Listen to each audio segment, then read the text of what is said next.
1. First-generation immigrant parents are placed between a rock and a hard place. They are in a state between being a Filipino and not being a Filipino, or being a Vietnamese or not being a Vietnamese.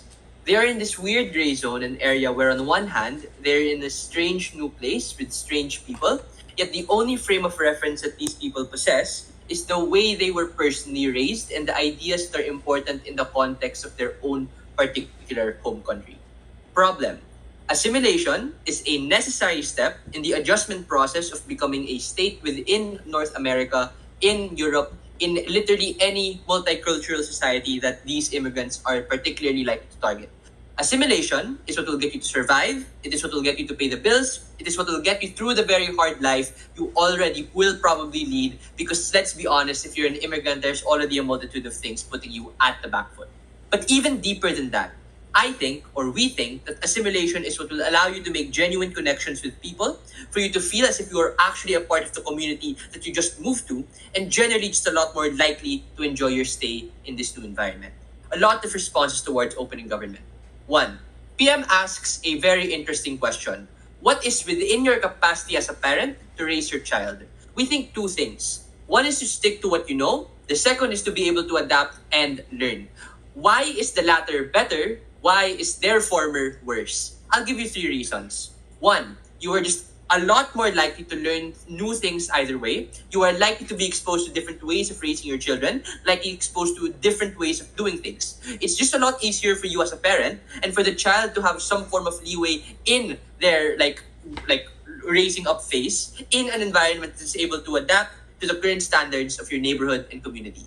2, the likely characterizations that happens on opening government when you stick to only what you know is that they are literally unlikely to reach these norms in response to the reactions of your community, of your neighbors. So maybe their style works in isolation in raising up one child, but it doesn't work when your family is exposed to the reactions of different personalities with different nuances to the way in which you treat your child.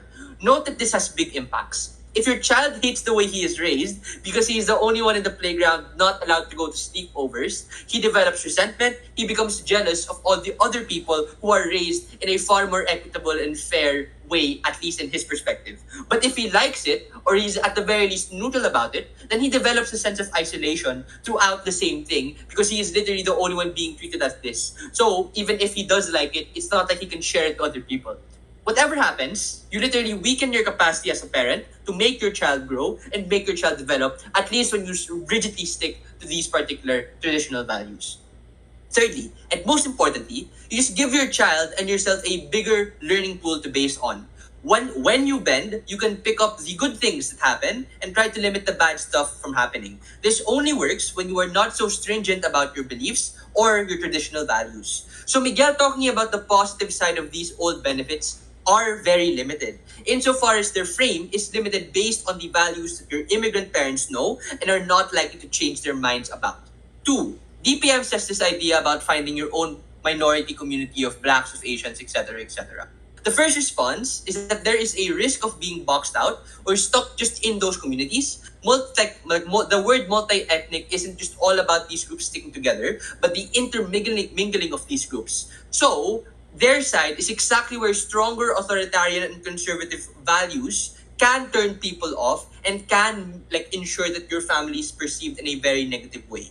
The second response is that to say, even if this were true, it's not like you can preserve this whole homogeneity in the first place, right? That is to say, your child or your family is like to experience a lot of other stuff from a lot of different cultures. We say it's just a lot more better for them to be exposed young and for them to be adapt in context with the world that's changing around them. Extension. On the comparative, why exposing and instilling in them liberal norms is the best way to ensure they are able to get a new meaningful sense of identity. Why is this true? The first neck is that your ability to create a new culture for yourself as an immigrant.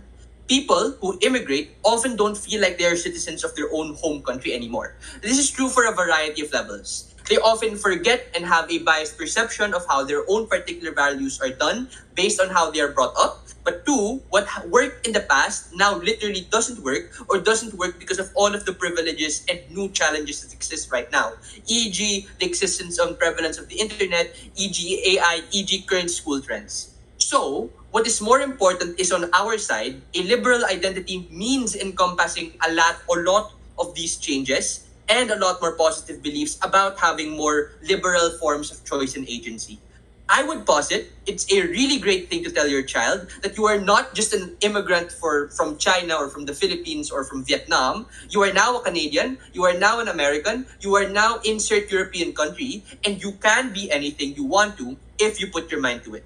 Impact. Comparatively speaking, our side is able to teach their child to be a lot more pluralistic, a lot more communicative, a lot more able to connect with other people. On their side, you isolate these children from learning how to deal and how to communicate in the current environment that they are in because you are so stringent in ensuring that your particular form of traditional values is stick to.